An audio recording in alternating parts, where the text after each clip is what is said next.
जानने के लिए उत्सुक दिख रही हैं। अगर हम बात करें चंद्रयान 2 की, जो इसरो का दूसरा मिशन है, जुलाई 2019 में इसरो के सबसे ताकतवर रॉकेट LVM-3 द्वारा सफलतापूर्वक प्रक्षेपित किया गया था और आज भी लगभग 4 साल बाद यह चंद्रमा के 100 किलोमीटर के सर्कुलर ऑर्बिट में घूमते हुए बहुत ही उत्तम क्वालिटी का डेटा प्रदान कर रहा है। मिशन के प्रारंभ में इसकी आयु 1 साल निर्धारित की गई थी, परंतु LVM-3 द्वारा बहुत ही सटीक इंजेक्शन और मिशन मैनेजमेंट की वजह से चंद्रयान 2 काफी लंबे समय तक कार्यरत रहेगा। अब तक चंद्रयान 2 चंद्रमा के लगभग सभी भागों का चित्र ले चुका है। इसका एक बहुत ही महत्वपूर्ण पेलोड OHRC यानी कि ऑर्बिटर हाई रेजोल्यूशन कैमरा विश्व का सबसे बेहतरीन कैमरा है, जो कि चंद्रमा की सतह का लगातार पिक्चर भेज रहा है। अब मैं ROC जी से निवेदन करूंगा कि वो आप लोगों को इसरो के वर्तमान मिशन चंद्रयान 3 के बारे में बताएं। अभी आपने मिश्रा जी के द्वारा सुना इसरो के अब तक के लूनार मिशंस का विवरण।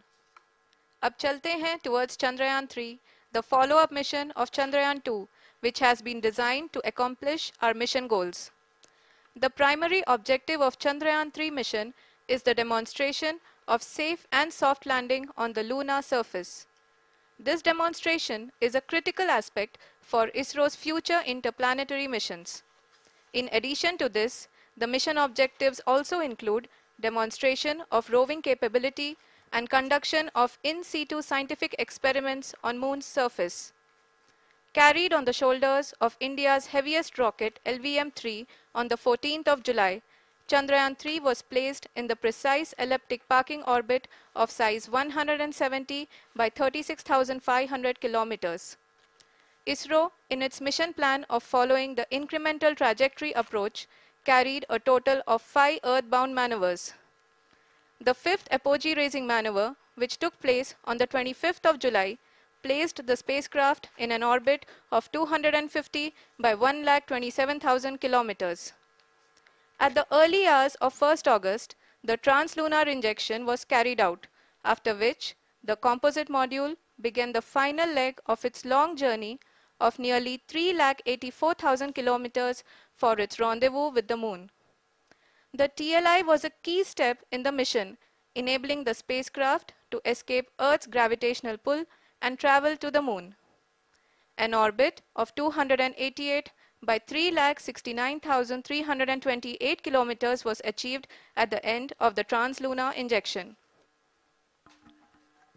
जी हाँ, ट्रांसलूनर इंजेक्शन किसी भी इंटरप्लेनेटरी मिशन के लिए बहुत ही आवश्यक परंतु कठिन ऑपरेशन होता है। इस सफल मैन्यूवर के बाद चंद्रयान 3 पृथ्वी से दूर निकलकर चंद्रमा के प्रभाव क्षेत्र में एक हाइपरबोलिक ट्रेजेक्टरी के द्वारा पहुंचाया गया। पुनः 5 अगस्त 2023 को लूनर ऑर्बिट इंसर्शन के द्वारा चंद्रयान 3 को 160 किलोमीटर के पेरीलून और 18,000 किलोमीटर के अपोलून के साथ चंद्रमा के इलिप्टिकल ऑर्बिट में स्थापित कर दिया गया। TLI के तरह LOI भी एक बहुत जटिल ऑपरेशन होता है।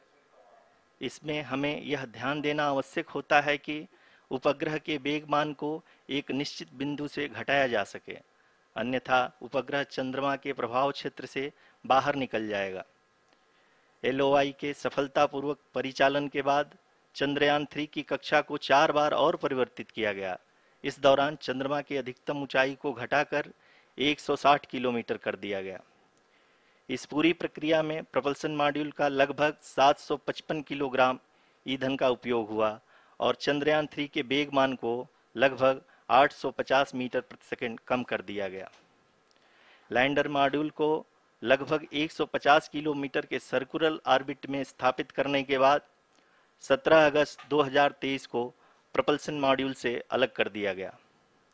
पुनः लैंडर मॉडल के ऑर्बिट को 2 डीबूस्ट मैन्यूवर्स के द्वारा 150 किलोमीटर के सर्कुलर ऑर्बिट से घटाकर 25 गुणे 130 किलोमीटर के एलिप्टिकल ऑर्बिट में स्थापित कर दिया गया। इस दौरान यह भी सुनिश्चित कर दिया गया कि 800 न्यूटन के चारों थ्रोटल थ्रस्टर्स पावर डिसेंट के समय किसी भी चुनौती का सामना कर सकें। लैंडर मॉड्यूल इस ऑर्बिट में 4 दिन तक चंद्रमा की परिक्रमा करता रहा ताकि इसके सभी सब सिस्टम को पावर डिसेंट से पहले कार्यात्मक रूप से वेरीफाई और वैलिडेट किया जा सके। इस दौरान चंद्रयान 2 और लैंडर मॉड्यूल की आपस में बातचीत भी हो चुकी है। और संक्षेप में अब तक की यात्रा की बात करें तो लैंडर मॉड्यूल अब तक 21 बार पृथ्वी के और लगभग 120 बार चंद्रमा का चक्कर लगा चुका है और इस पूरी यात्रा में लगभग 55 लाख किलोमीटर की यात्रा भी पूरी कर चुका है। अब तक के इस पूरे अभियान में यह भी सुनिश्चित किया गया कि सारे ऑर्बिट मैन्यूअर्स इस प्रकार किए जाएं कि लैंडिंग साइट पावर डिसेंट की शुरुआत से ही लैंडर के ऑर्बिटल प्लेन में बना रहे।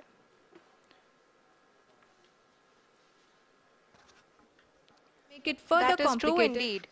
We have arrived at the crucial juncture wherein the orbit plane contains the desired landing site at the start of powered descent.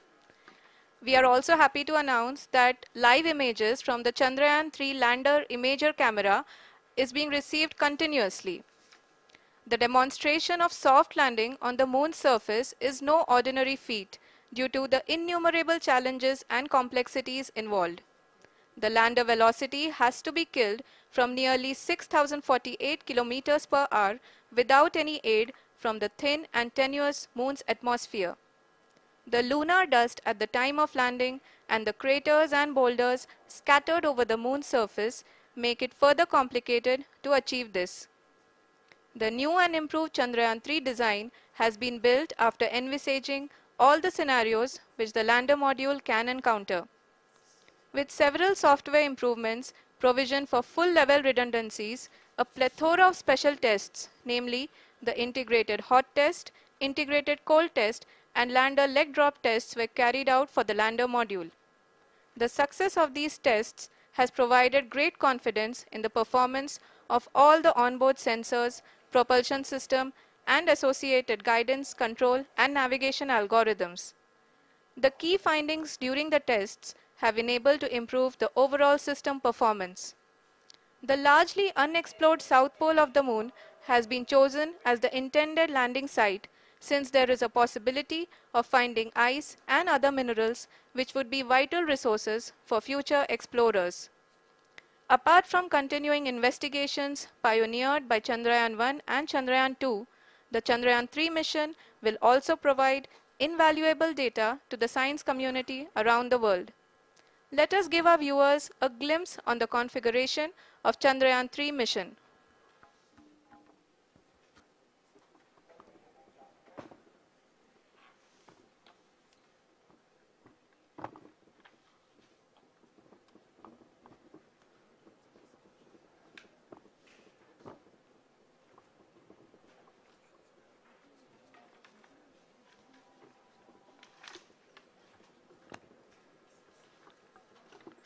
Chandrayaan 3 का मिशन प्लान लगभग चंद्रयान 2 के तरह ही बनाया गया है। यहाँ यह भी सुनिश्चित किया गया है कि चंद्रयान 3 को रॉकेट से अलग होने से लेकर के चंद्रमा के निकटतम कक्षा में स्थापित होने तक सारी गतिविधियाँ चंद्रयान 2 के तरह ही हों।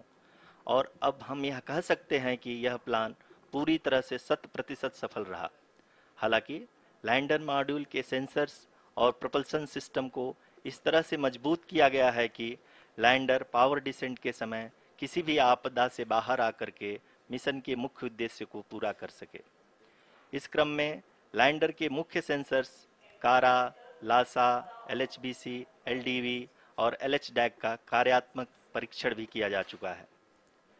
LDV जो कि पूर्णतः स्वदेशी तकनीकी से बनाया गया एक नया सेंसर है, इसका मुख्य कार्य लैंडर के वेलोसिटी को तीनों अक्षों में कंप्यूट करना है।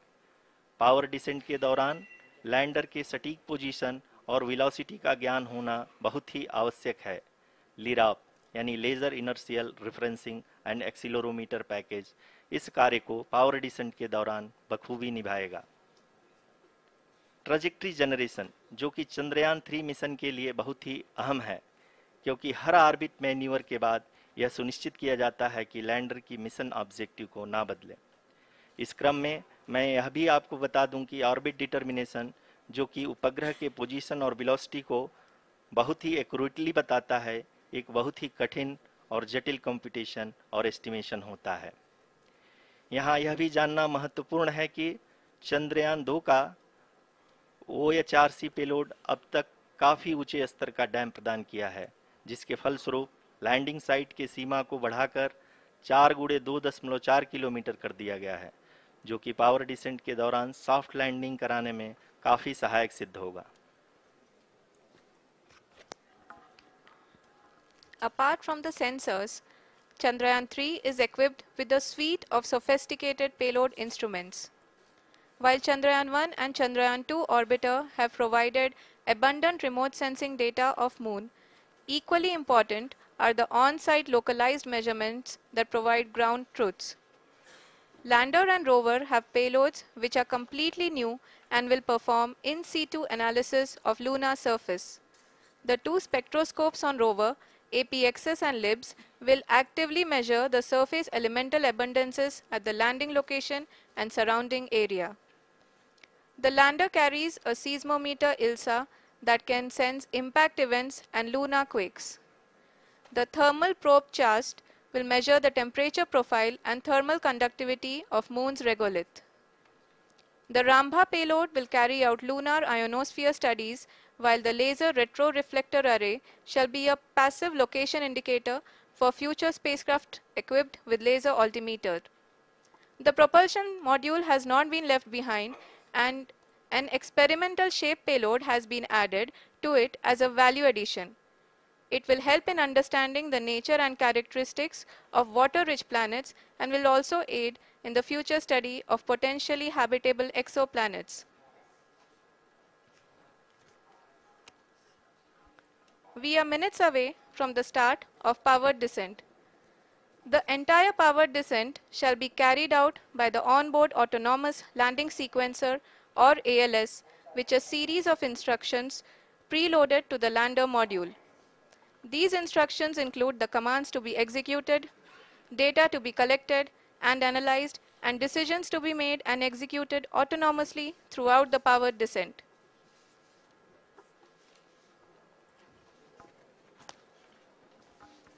जी हाँ, अब हम पावर डिसेंट के बहुत ही करीब आ चुके हैं।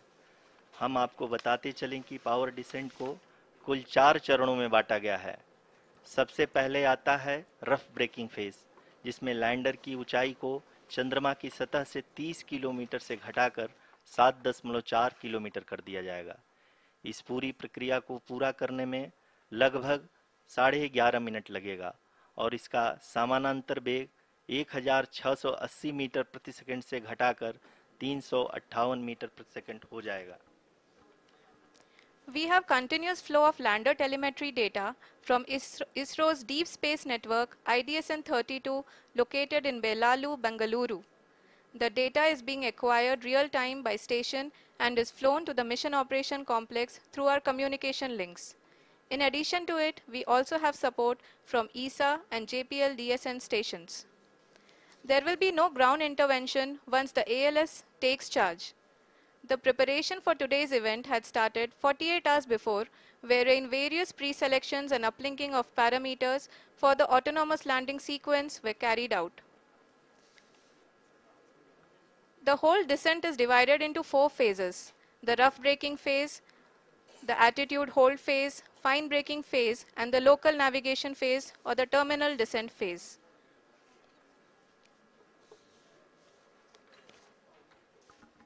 जी हाँ, एटीट्यूड होल्ड फेज, जो कि पावर डिसेंट का दूसरा चरण है, एक बहुत ही महत्वपूर्ण फेज है।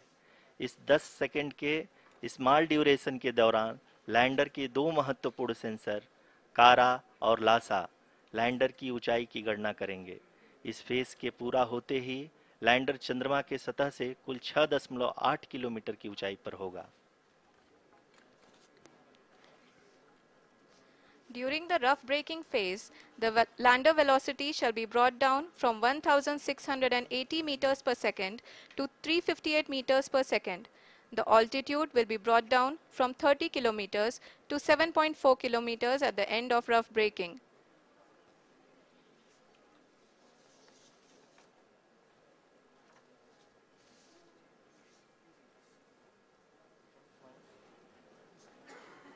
Currently,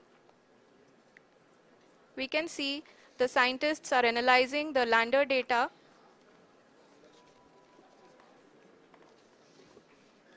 जी हाँ, हम ये देख सकते हैं कि मिशन ऑपरेशन कॉम्प्लेक्स रूप में बैठे सभी वैज्ञानिक ये जो भी डेटा देख रहे हैं वो डीप स्पेस नेटवर्क आईडीएसन 32 के द्वारा प्रोवाइड किया जा रहा है।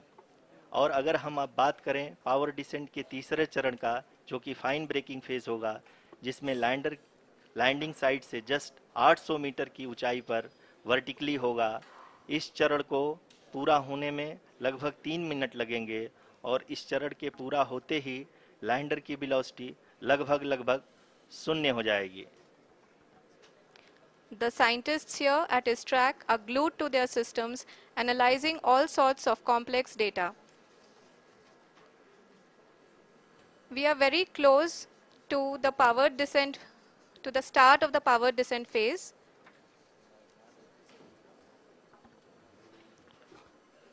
जी हाँ, अगर हम अब बात करें पावर डिसेंट के चौथे और अंतिम चरण का, जो कि लोकल नेविगेशन फेज या टर्मिनल डिसेंट फेज भी कहा जाता है, इस दौरान लैंडर के 2 इंजन बंद कर दिए जाएंगे और लैंडर के सेंसरों द्वारा इसके हाइट और वेलोसिटी की गणना इनर्शियल नेविगेशन को भेज दिया जाएगा।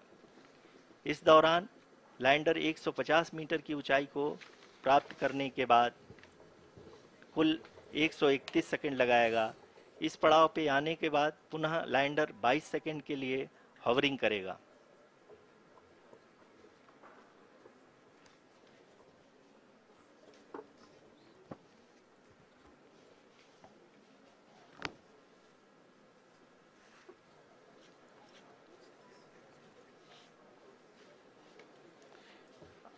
आप इस समय अपने स्क्रीन पे मिशन ऑपरेशन कॉम्प्लेक्स में बैठे सभी मान्यगणों को देख सकते हैं, जो कि बहुत ही उत्सुकता के साथ टेलीमेट्री डेटा को देख रहे हैं।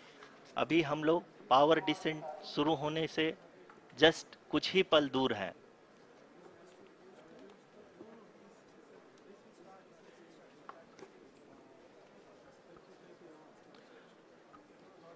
पावर डिसेंट शुरू होने में लगभग 30 सेकंड ही बचा है और हमको ये सारे data mission operation complex room में आईडीएसन 32 के द्वारा, जो कि लगातार लैंडर के कनेक्शन में बना हुआ है, प्रदान कर रहा है। Dear viewers, the pivotal power descent has begun and the lander module is propelling towards the moon's surface along the intended trajectory.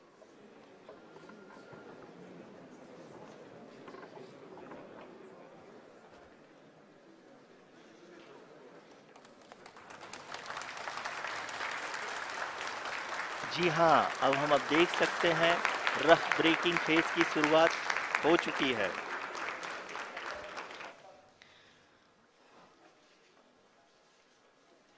During this rough braking phase, the lander velocity shall be brought down from 1680 meters per second to 358 meters per second. The altitude will be brought down from 30 kilometers to 7.4 kilometers at the end of rough braking. All this in the duration of 690 seconds or 11.5 minutes. Currently, the Laser Inertial Reference and Accelerometer package, LIRAP, is aiding in the navigation. जी हाँ, अभी आप अपनी screen पे देख सकते हैं कि lander अब तक कुल 191 किलोमीटर हॉरिजेंटल दिशा में चल चुका है और अभी तक इसकी वेलोसिटी लगभग 31 किलोमीटर बनी हुई है।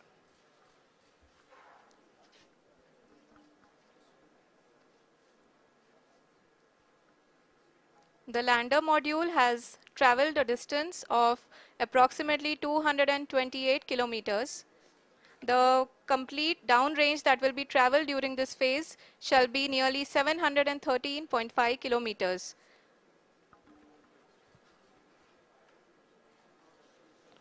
जी हाँ, कुल 745 किलोमीटर के इस रफ ब्रेकिंग फेज में आप देख सकते हैं कि हम लोग लगभग अपनी यात्रा 20% कंप्लीट कर चुके हैं।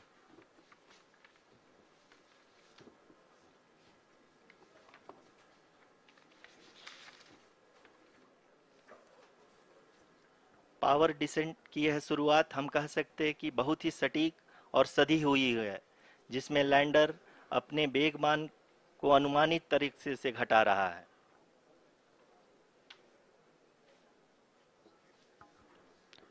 The altitude of the lander module will reduce from 7.4 kilometers to 6.8 kilometers during the next phase, which is going to be the attitude hold phase. We can currently see that the altitude of the lander module is nearly 31 kilometers. Arushi, अभी हम इस ground trace को देखते हुए कह सकते हैं कि रफ ब्रेकिंग फेज की शुरुआत बहुत ही अच्छे तरीके से हुई है। आप ये देख सकती हैं कि जो भी प्रोजेक्टेड ग्राउंड ट्रेस है उसी पे अपना लैंडर मॉड्यूल आगे चलते हुए बढ़ रहा है। अभी तक ये देखा जा सकता है कि लैंडर मॉड्यूल लगभग 370 किलोमीटर क्षैतिज दिशा में चल चुका है। The mission operations team is analyzing the data. We can all see the seriousness and the concentration with which each and every parameter of the lander module is being analyzed. The performance so far seems to be nominal. जी आरुषि, चूंकि ALS activate किया जा चुका है, इसलिए ground से कोई commanding नहीं की जा रही है। इस दौरान आपके स्क्रीन पे सारे डेटा इसरो के डीप स्पेस नेटवर्क से रियल टाइम में आ रहे हैं। इस मिशन में सेकेंड और थर्ड ऑर्डर गाइडेंस पॉलिनोमियल का प्रयोग हुआ है, जो कि इनर्शियल थ्रस्ट और एंगल के हमेशा सुनिश्चित करेगा। During the entire descent, there is no ground intervention as the ALS has taken charge. The preparation for today's event had started nearly 48 hours before, wherein various pre-selections and uplinking of parameters were done. We can see that the vertical velocity of the lander module has been brought down. It is continuously coming down. And the ALS had already been initiated 1 hour before the scheduled time of the power descent start. Following this, the throttleable engine electronics module, the TECM, was switched on and lander was oriented to the favorable attitude. जी हाँ, आप अपनी screen पे देख सकते हैं कि lander module, जिसकी शुरुआत में वेलोसिटी 1680 मीटर पर सेकंड थी, लगभग 1150 मीटर पर सेकंड हो चुकी है, जो कि एक बहुत ही मैजेस्टिक शुरुआत कही जा सकती है इस रफ ब्रेकिंग फेज के लिए।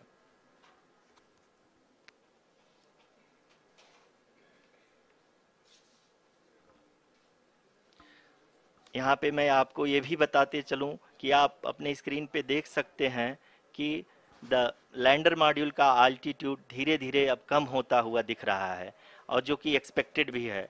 अभी हम बात करें करंट आल्टीट्यूड की, तो जो कि 28.6 किलोमीटर के आसपास है। आप स्क्रीन पर ये भी देख सकते हैं Chandrayaan 3 lander imager display. The lander imager is continuously taking photographs of the moon surface, and that is also being streamed here. Currently the horizontal velocity has been brought down and the distance traveled is 574 kilometers. The current altitude is 27 kilometers as can be seen on the screen. जी हाँ, करीब करीब अपने आधे सफ़र को पूरा करते हुए इस रफ ब्रेकिंग फेज में लैंडर बहुत ही आगे की तरफ बढ़ते हुए अपनी ऊंचाई को घटा रहा है। अगर अब बात करें तो लैंडर की ऊंचाई चंद्रमा के सतह से लगभग 27 किलोमीटर से नीचे हो चुकी है, करीब करीब 26.7 किलोमीटर के आसपास है। The next phase after the rough braking phase is the attitude hold phase, which will be for a duration of nearly 10 seconds. The lander will be oriented such that both the altimeters will be looking exactly towards the moon's surface. At the end of this attitude hold phase, height measurement update to navigation system will be given from the laser and car band altimeters. Currently, we are in the middle of the rough braking phase. जी हाँ, अगर हम ध्यान से देखें तो लगभग 8 minute की यात्रा के बाद लैंडर अपनी हॉरिजेंटल वेलोसिटी को लगातार कम करते हुए अपनी ऊंचाई, अभी की ऊंचाई के समय 24 किलोमीटर की ऊंचाई प्राप्त कर चुका है।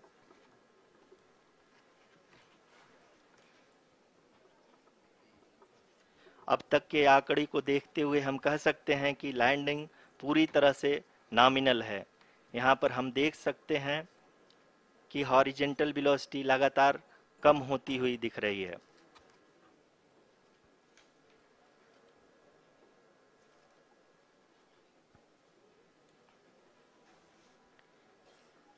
The altitude of lander from ground is currently 22 kilometer, which is again going to be coming down, and that is expected. For the viewers who have joined now, we are in the powered descent phase, and we are in the rough braking phase, which is the first phase of the powered descent.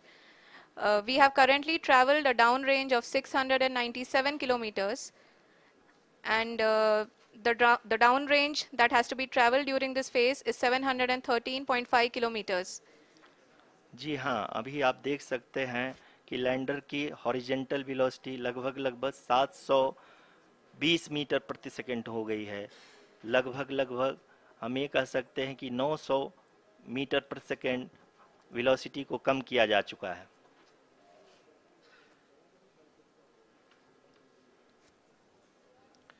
At the same time, we can see the altitude of the lander is just 17.8 kilometer from the moon surface, which is going to be around 7.4 at the end of the rough braking phase.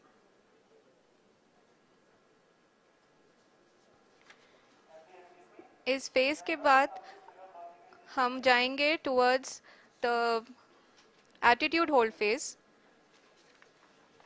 where we will be expecting sensor update from the laser and car band altimeters.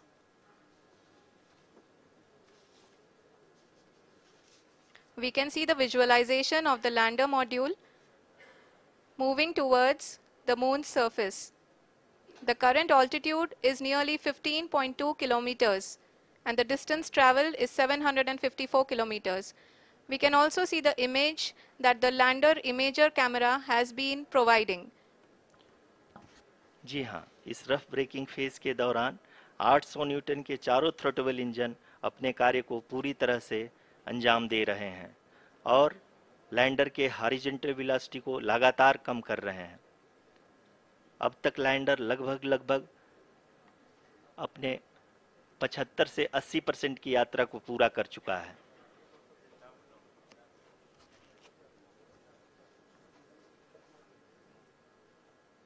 After the rough braking and the attitude hold phase, we shall be having the fine braking phase, which will continue for nearly 3 minutes. The whole phase is being driven by the autonomous landing sequencer, and there is no intervention from ground. जी हाँ आरुषि, अभी आप अपनी screen पे देख सकती हैं कि जो करंट आल्टीट्यूड है चंद्रमा के सतह से लगभग 10 किलोमीटर के आसपास है। जी हाँ,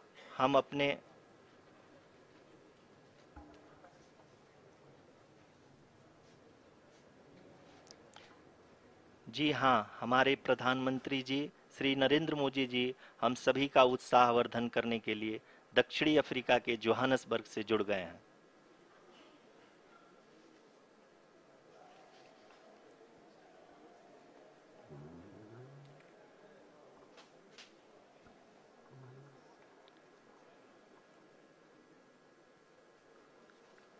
Yes, we are privileged to have with us Honorable Prime Minister of India, Shri Narendra Modi ji, who has joined us from South Africa's Johannesburg to encourage us.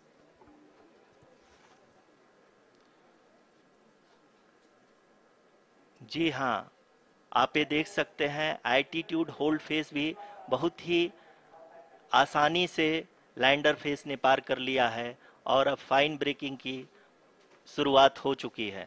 अभी हम ये देख सकते हैं कि लैंडर की ऊंचाई लगभग 5.6 किलोमीटर है, जो कि इस फेज के उपरांत लगभग 800 मीटर हो जाएगी।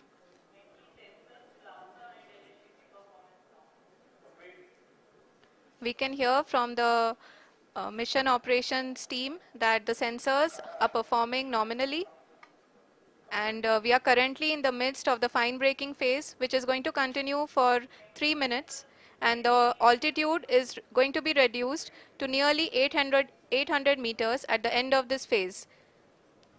जी हाँ, जैसा कि आरुषि जी ने बताया कि लगभग 3 मिनट के उपरांत लैंडर की हाइट लगभग 800 मीटर वर्टिकली होगी, और यहाँ पे लैंडर की horizontal velocity, vertical velocity, even down range भी लगभग शून्य होगा। We can see the visual of the lander module, and we can see that the downrange traveled is nearly 831 kilometers.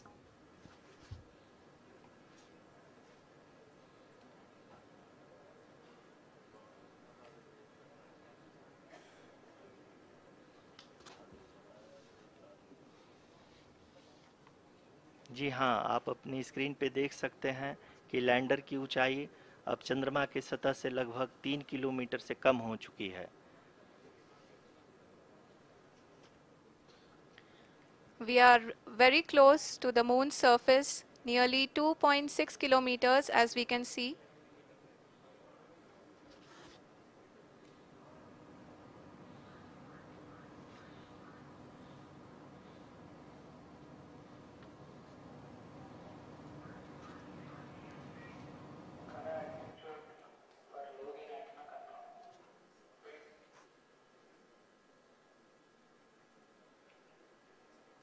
जी हाँ, अभी आप देख सकते हैं कि लैंडर की ऊंचाई लगभग 1 किलोमीटर के आसपास है।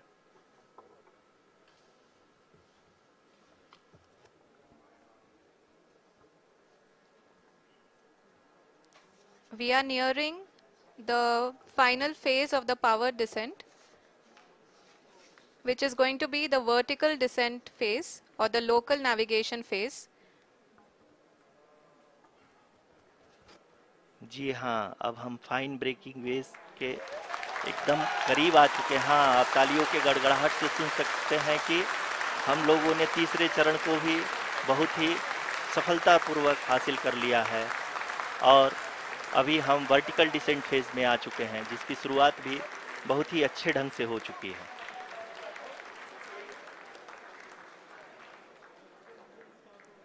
Lot of applause indicates that till now the performance has been nominal. We are in the vertical descent phase 1. The altitude is being brought down from 800 meters, and we are nearing and approaching the lunar surface.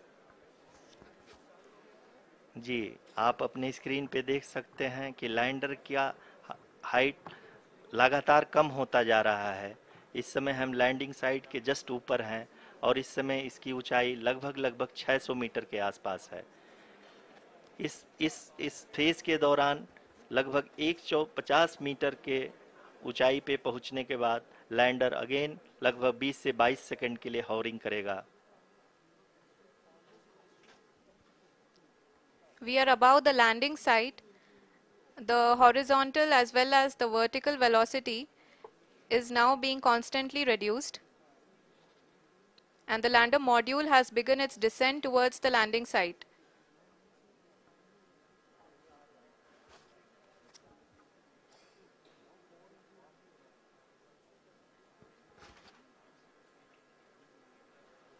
जी हाँ, आप अपने screen पे देख सकते हैं, ये जो पथ निर्धारित किया गया है, लैंडर पूरी तरह से उसी को ही फॉलो कर रहा है।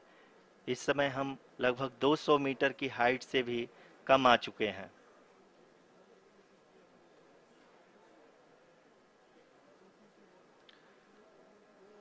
अब हम ये देख सकते हैं कि हम लगभग 150 मीटर की ऊंचाई पे हैं चंद्रमा के सतह से।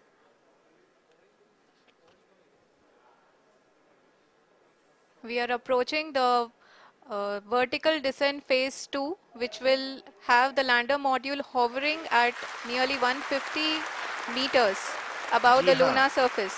जी हाँ, आप इस तालियों के गड़गड़ाहट को सुन सकते हैं, जो कि सेकेंड हैवरिक फेज के कंप्लीट होने के बाद इन सारे वैज्ञानिकों के द्वारा की जा रही है।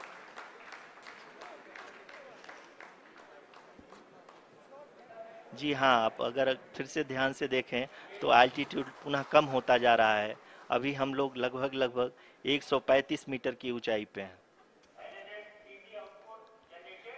The sensors that are updating at this point are providing confirmation of the safety of the landing site.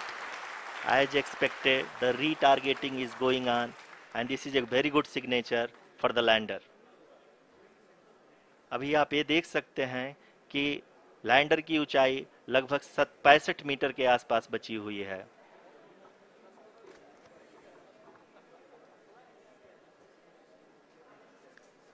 Currently, only 2 engines are now being fired, and we are nearly at zero velocity, vertical and horizontal. We were hovering, and now we are approaching the moon's surface. धीरे धीरे lander की वेगमान को कम किया जा रहा है और हम अब लगभग 50 मीटर से भी कम आ चुके हैं। We can see the Honorable Prime Minister, Shri Narendra Modi ji, who is here to encourage us, and he is critically looking at the visuals.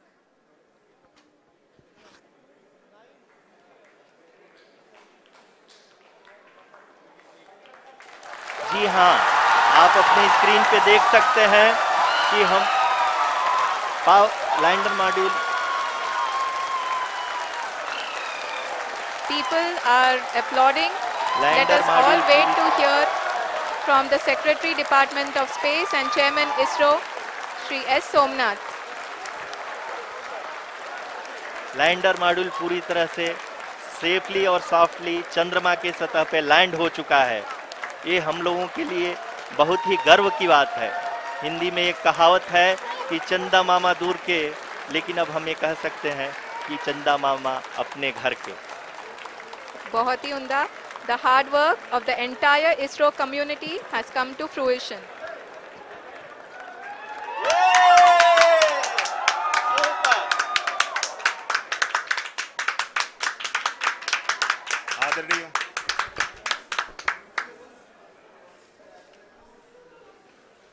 आदरणीय प्रधानमंत्री जी, नमस्कार.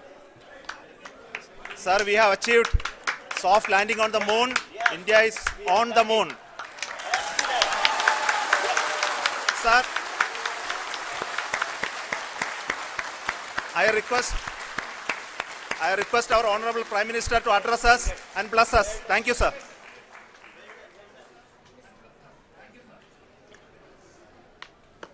मेरे प्यारे परिवारजनों, जब हम अपनी आंखों के सामने ऐसा इतिहास बनते हुए देखते हैं तो जीवन धन्य हो जाता है। ऐसी ऐतिहासिक घटनाएं राष्ट्र जीवन की चिरंजीव चेतना बन जाती है। ये पल अविस्मरणीय है। ये क्षण अभूतपूर्व है। ये क्षण विकसित भारत के शंखनाद का है। ये क्षण नए भारत के जयघोष का है।